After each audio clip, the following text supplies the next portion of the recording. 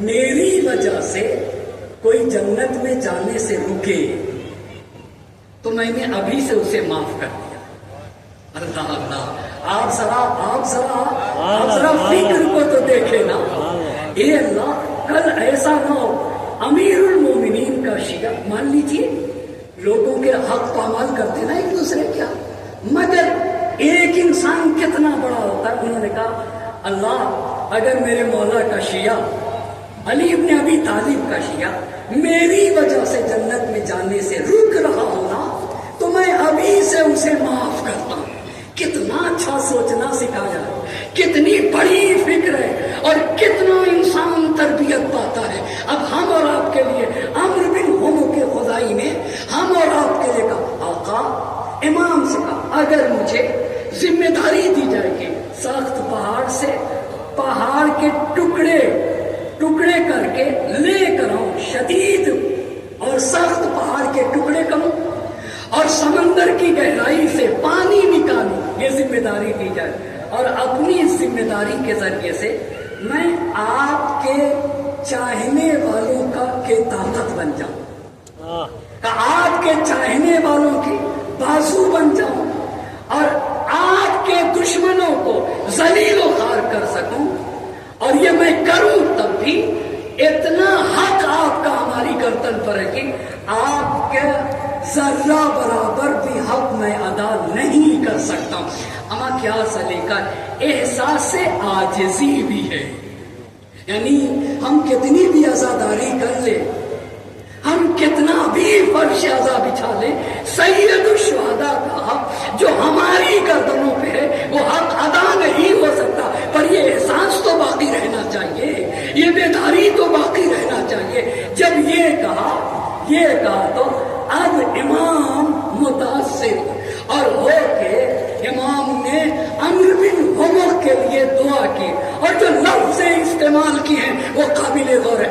اللہم نور قلبہ بالتقی، بہت توجہ کریے گا. اے میرے اللہ تقوی کی دولت سے عمرو کے دل کو نورانی کر دے. اچھا آپ کو پتا ہے امام نے نہج البلاغہ میں ایک جگہ کہا تقوی بیمار کو شفا دیتا ہے. تقوی کیا کرتا ہے؟ بیمار کو شفا دیتا ہے. ممکن ہے اس میں ڈاکٹرز ہوں اور اگر یہاں اس مجمع میں نہیں ہے تو باہر جہاں تک میری آواز سن رہی ہے الحمدللہ اس زمین پہ دیدار ڈاکٹروں کی کمی نہیں ہے.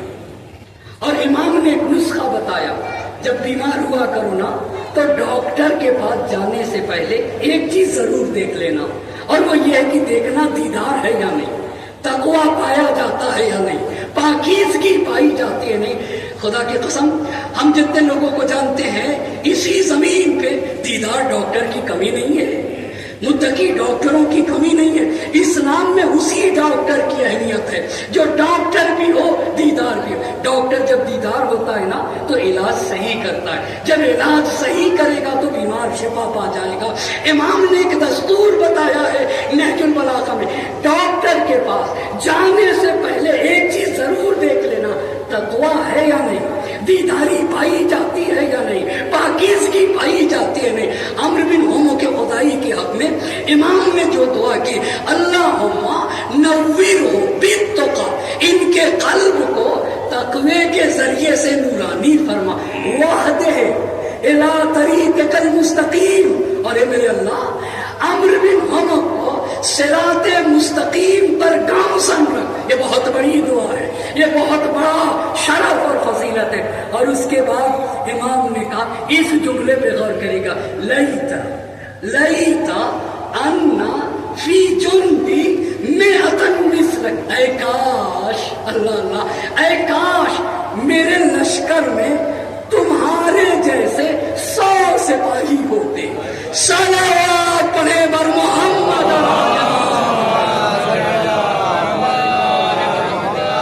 ایک اور صلوات پڑھے جاگتی ہوئی مل جل کر.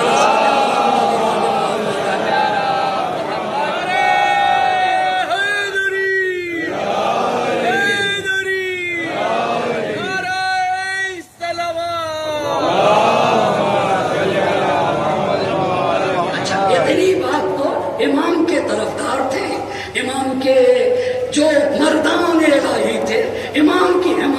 کھڑے ہوئے تو کیا سوال یہ پیدا ہوتا ہے ذہنوں سے. کوفے میں یہ سارا مجمع تھا اور کوفے میں تقریر ہو رہی تھی. اب سوال یہ پیدا ہوتا ہے کہ کیا کوفے میں جہاں امام نے یہ کہا اپنی رائے پیش کرو معاویہ سے لڑنا ہے تو کچھ کمزور عقیدے والے بھی لوگ تھے؟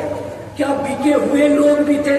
جی ہاں، 2-3 بکے ہوئے لوگوں کو بھی جان لیجیے نا. جب آپ انشاءاللہ ایران جائیں اور مشہد مقدس جائیں تو وہاں کے اوپر ایک جگہ ہے مشہد میں خواجہ ربیع. آپ خواجہ ربیع کے پاس نہ جائیے گا. کیوں بھائی صاحب؟ خواجہ ربیع کون ہے؟ ربیع بن خیثم. ربیع بن خیثم اسے کیا کہا جاتا ہے؟ خواجہ ربیع. یہ اٹھا اور اٹھنے کے بعد اب کن کی باتیں کر رہا ہوں؟ ابھی تک تو حامیوں کی باتیں تھی نا. اب جو سست عقیدہ تھے، جو بے ایمان لوگ تھے، جنہوں نے امیر المومنین کی بارگاہ میں جسارتیں کی ہیں، اب ان کو سنیے. اور آہستہ آہستہ اب ہم لوگ جنگ صفین کی طرف چلیں گے، نخیلہ کی طرف نکلیں گے. اور آج آپ کے سامنے امام کی ایک عظیم تقریر لے کر آیا ہوں اور آج لکھ کر لایا ہوں، لفظ بلفظ آپ کے سامنے اسے کوٹ کرنا چاہوں گا اور تاکہ آپ کو اپنے امام کی بات بتا سکوں. اچھا، اب آئیے ربیع بن خیثم. جو لوگ لکھتے مجھے معلوم ہے، لوگ نوٹس بھی بنا رہے، میں ان کا شکریہ ادا کرنا چاہوں گا اور بنانا چاہیے. وہ لائق تحسین ہے، لائق تقدیر ہے. اور یقیناً میں یہ نہیں کہہ رہا ہوں کہ میں اپنے لیے نہیں کہتا ہوں، مگر میں اتنی ضرور گزارش کروں گا کہ اگر قوم کے جوان نوجوان، ہمارے گھر کے بچے جوان نوجوان ان باتوں کو سنے نا تو انشاءاللہ آپ کو پتا ہے ہسٹری سے ایمان بھی مضبوط ہوتا ہے، ہسٹری سے عقیدے میں استحکام پیدا ہوتا ہے، ہسٹری سے بہت سارے وہ آئینہ ہے جس میں حقیقت کو بہت صاف لفظوں میں دیکھا جا سکتا ہے. ہاں ایک بات پھر آپ سے کہوں گا اور اس بات کو کہتا رہوں گا. میں صرف آپ سے اتنی گزارش کرتا رہوں گا کہ دیکھیے تحریک ہے، تحریک کو قربانی کی ضرورت ہے. ہم سب مل کے اس تحریک کو آگے بڑھائیں گے. کبھی کوئی مشن اکیلے سے نہیں چلتا ہے، کوئی تحریک اکیلے سے نہیں چلتی ہے. ایک انسان اٹھتا ہے، اس کے ساتھ لوگ ہوتے ہیں. اسی لیے وہ شعر کتنا اچھا تھا، میں اکیلا ہی چلا تھا جانب منزل مگر لوگ ساتھ آتے گئے اور کارواں بنتا گیا. صلوات پڑھے بر محمد.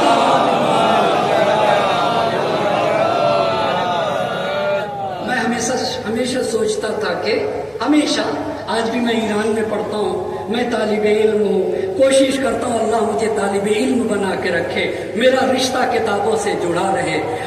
میں کتاب سے جڑنے کی باتیں کرتا ہوں. ہمیں کتاب پڑھنا چاہیے اور وہی سچی باتیں بتا سکتا ہے، صحیح باتیں بتا سکتا ہے اور مکمل اعتماد کے ساتھ باتیں کر سکتا ہے. لہٰذا اس تحریک کا حصہ بن کے ہم سب، میں کبھی سوچتا تھا کہ امام حسین 57 برس کے، کب ہم پورے امام حسین کی زندگی کو کب پڑھیں گے؟ میرا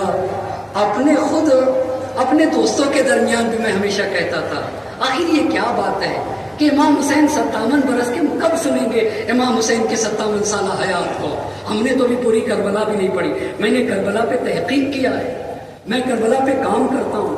میں نے جب تحقیق کیا تو میں سمجھتا تھا کہ شب عاشور کے جو واقعات ہیں شاید 1-2 گھنٹے میں ہو جائے. میں نے جب شب عاشور کے واقعات پہ ریسرچ کیا، تحقیق کیا، تو میں نے دیکھا کہ مجھے صرف شب عاشور پڑھنے کے لیے 5 دن چاہیے.